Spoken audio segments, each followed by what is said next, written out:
bence çeşitli Avrupa ülkelerinin katıldığı ekonomik olarak ya da sınır bütünlüğü olarak birliktelik sağladığı. Avrupa ülkeleri insanların demokratik ülkelerin bir arada yaşadığı, insanlara yararlı olabilmek için çalışan bir topluluk, bir kuruluk. I know more or less what the idea of European Union, but I don't know how it works. Maybe some countries are going to get out. So what I think is that the European Union is still improve. Council. I heard about that, but I don't know exactly. I know that is in Luxembourg, I think. Bilmiyorum. Lüksemburg, fakat emin değilim. Tam olarak bilmiyorum ama yani 20'den fazla olduğunu düşünüyorum. 27, I think. 25, 28. 29. Sınırların kaldırıldığı 28 ülke, 500 milyondan fazla insan ve hepsinin adına düşünen, ortak kararlar alan büyük bir kurum. Ortak bir para birimi. Ne demek istediğimi sanırım tahmin ettiniz. Avrupa Birliği. Farklı çıkarları ortak yapmak, alışık olmadığınız yasaları günlük hayatınıza getirmek imkansız gibi gözükebilir ama gerçek. Merhaba, ben Şenhan Bolelli, Türk gazeteciyim. AB ve Türkiye'nin karşılıklı olarak birbirlerini tanımaları için hazırladığımız bu 10 bölümlük yolculukta size eşlik edeceğim. Türkiye'nin AB'ye tam üyeliği geçmişi çok uzun yıllara dayanan bir süreç ve aslında bu süreci yürütenler de siyasetçiler. Ama bizim derdimiz başka. Biz bu süreçte asıl önemli role sahip olanları, yani halkları duyurmak istiyoruz. Onların sesini dile getirmek istiyoruz. Birbirlerini tanımak, yakınlaşmak ve diyalog kurmak. Avrupa Birliği'ni keşfederken'e hoş geldiniz.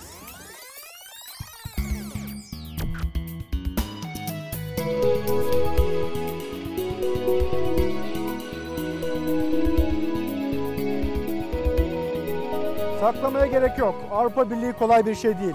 Aslında Avrupa Birliği'nin nasıl çalıştığını Avrupa Birliği ülkelerinin kendi vatandaşları bile tam bilmiyor. Hatta belki de hiç bilmiyorlar. Avrupa Birliği nedir, nasıl işler? Bunun için Avrupa Birliği'nin merkezine, Belçika'nın başkenti Brüksel'e gidiyoruz. Bu kentin sokaklarında belki Fransızca ağırlıklı olsa da neredeyse her dil konuşuluyor. Elbette ki Türkçe'de. Dahası da var. Brüksel'in kardeş şehirlerinden biri kim biliyor musunuz? Akhisar. Brüksel'de Avrupa Birliği'nin kilit değerlerindeki 3 önemli kurumu ziyaret edeceğiz. Avrupa Komisyonu, Avrupa Konseyi ve Avrupa Parlamentosu. Sıkı sıkı giyinin. Yolculuğumuz Brüksel'in soğuk kış günlerinde başlıyor. Avrupa Konseyi, Avrupa Birliği'nin en üstündeki kurum. Burası üye ülkelerin hükümet ve devlet başkanlarının toplandığı yer. Tabii konusuna göre bakanlar da bu üst düzey devlet yöneticilerine zaman zaman eşlik ediyor. Gündemdeki konular, öncelikler, Avrupa siyasetinin en önemli konuları burada, konseyde görüşülüyor. Bu yüzden konsey toplantıları zirve diye adlandırılıyor ve dünyanın dört bir yanından yüzlerce gazeteci bu toplantıları izliyor. Kararlar ise olması gerektiği gibi karşılıklı uzlaşı ile alınıyor.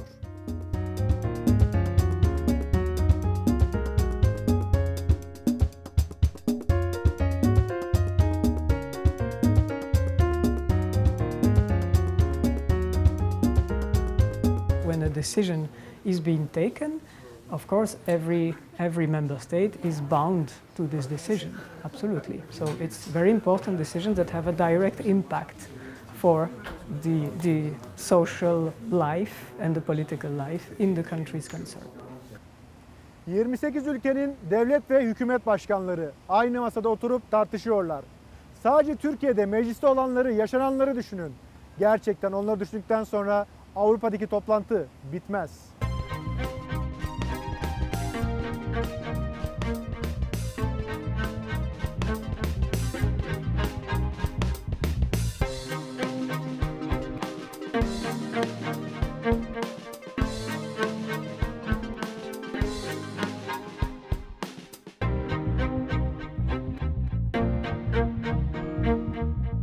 The presidency here of the Council of Ministers has an important role to play. Every 6 months it's another country that takes over the presidency. The ministers from the country holding the presidency are actually chairing the meetings, and it's up to them to fix the agenda of the meetings of the council and to make sure that they can at the end of the meeting come to decisions that are agreed upon by all the different ministers around the table. Well, how long? They would meet all day, and at the end of the day there is a press conference where the results are announced. Now, of course, the timing is never entirely respected. Sometimes it can last longer, sometimes it is shorter. Actually, usually it's never shorter. But, for example, we know that at the end of every year, when the ministers, for example, of fisheries meet, the meeting can last very long because they have to discuss and decide on the quotas to fish in the sea for the next year. And you know, sometimes it can be very difficult, and it lasts until we find an agreement. So it can happen that it lasts the whole night. That is, of course, very tiring for everybody, including for journalists who are following these meetings here in the press center. They have to wait sometimes long hours before the meeting ends and they can hear about the results.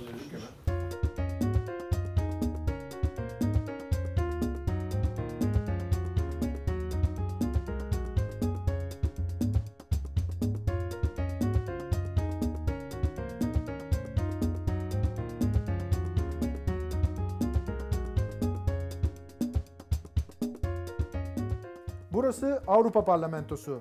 Dünyanın en demokratik meclislerinden biri olduğu söyleniyor. Toplam 751 üyesi var. It is. I think India is even larger, has a larger number of voters, but after that the European Union is the largest democracy in the world. He's arriving. Just take this off. Shared by the Parliament, and that we have enjoyed constructive cooperation. You live in Australia.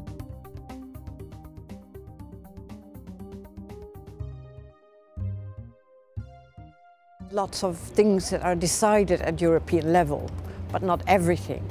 National governments still decide on education, for instance, on healthcare, on taxes, but other things are decided at European level. And when there is legislation like that, the European Parliament decides, together with all the governments of the member states, on that legislation. Well, there are different sorts of legislation.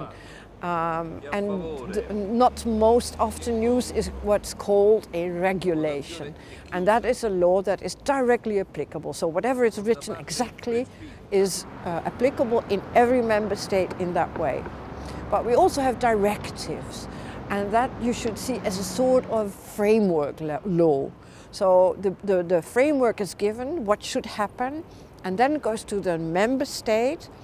And they then look at, okay, we need to do this, and this is the end, we have to achieve this. Now we will decide how we're going to do this exactly in detail at our level in our member state. Farklı uluslardan 700'den fazla parlamenterin tek bir parlamentoda tartıştığını düşünün. Eğer Türkiye'dekine benzer olursa uykusuz günler, bitmeyen tartışmalar, ara verilen oturumlar onları bekliyor demektir. Well, it depends a bit on the topic. If it's a topic that causes a lot of emotions, then the discussions will be more heated. But you have to realize that there's 28 countries and 24 languages used. So a lot of discussions also go through interpreters.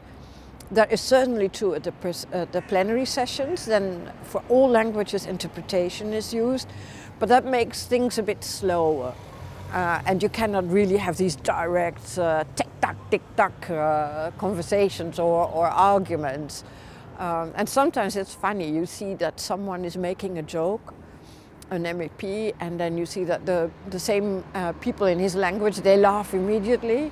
And then 5 seconds later, it's another segment because they've been listening to the interpreter. But in general as well, I think the tone is more polite. You don't get fist fights, you don't get swearing, so the tone is pretty civil here. Bu büyük bina Avrupa Komisyonu, Avrupa Birliği'ni temsil eden ve Avrupa Birliği'nin çıkarlarını savunan bir kurum.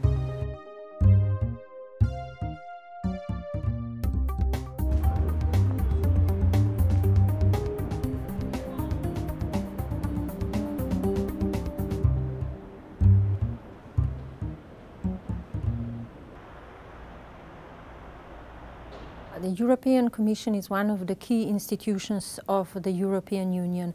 It's also the body that makes legislative proposals, that puts forward the proposals that are then adopted by the Council of the European Union and by the European Parliament. Every member state of the European Union, and we have 28 of them, sends a commissioner, and together they represent the body. They do not take instructions from any government, but they work in the name of everyone, so in the name of the European Union and to the benefit of the European citizens. The European Commission is also assisted by administration that is similar to what a government would look like, that helps to prepare the legislative proposals, but it also helps with the implementation of the existing legislation. Yeni yasa teklifleri buraya geliyor ve günlerce tartışılıyor. Bizim de program boyunca detaylarıyla anlatacağımız ekonomik fonların nasıl kullanılacağına burada karar veriliyor. That we have a number of what we call Directorate Generals that cover all different areas, from trade to agriculture to competition to education. It's true that it is quite complex, but all the institutions and the member states, they have found a way of working together. Internally, the proposals would be prepared in cooperation between a single commissioner and his team. This is sent to the Council, so to the Member States and to the European Parliament, and after consultations on their level and an agreement on their level, this is formally adopted and put into legislation.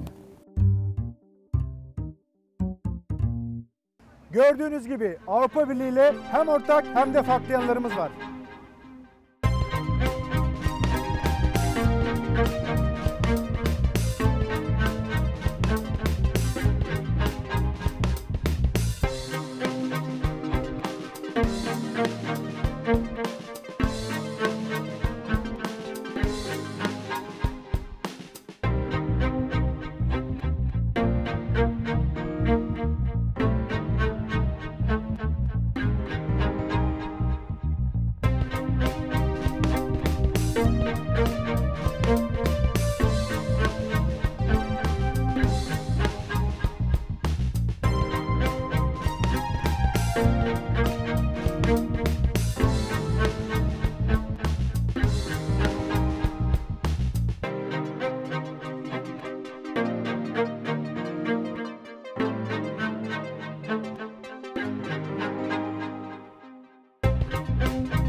Joining the European Union means joining the 21st century.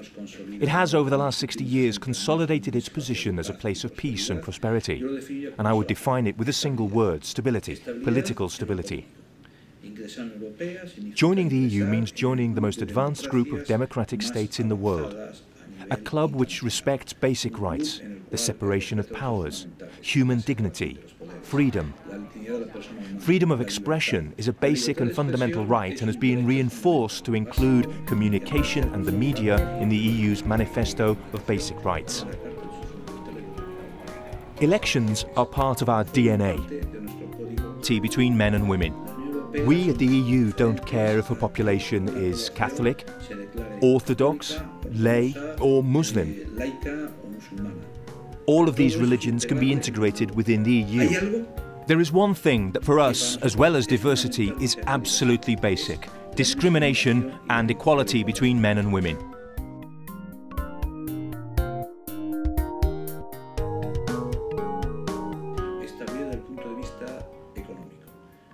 The EU has the potential of having its member states as part of the Eurozone, which means stability in terms of budget, in terms of economy, and is a considerable advantage in terms of international trade, and closing and completing the phases of negotiation. The EU establishes, in order to guarantee economic convergence of the countries, aid programs for these countries which have been essential. Spain, for example, has received in 25 years 120,000 million euros from EU funds.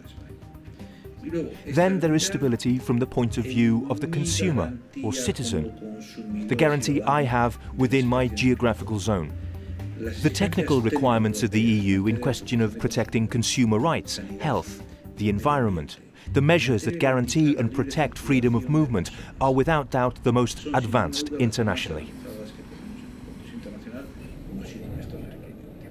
Turkey is a European state that has the right to join the EU, as is set out in Article 49 of the European Treaty, and must respect, just like all the other member states do, the political, economic and technical requirements.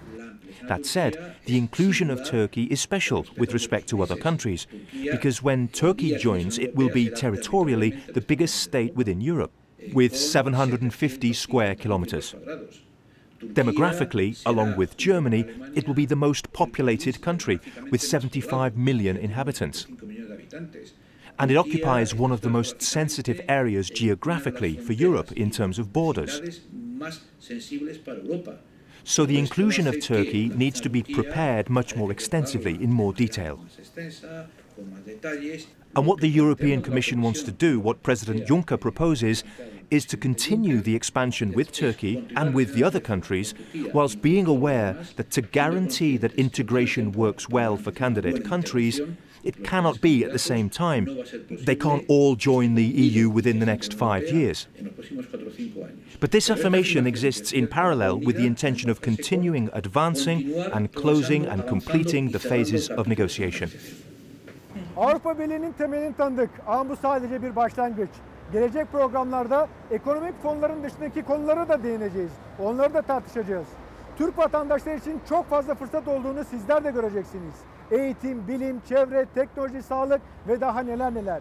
Bu fonların hayatınıza getireceği fırsatları kaybetmenizi istemiyoruz. Avrupa Birliği'ni keşfederken de bunların hepsini sizlere anlatacağız.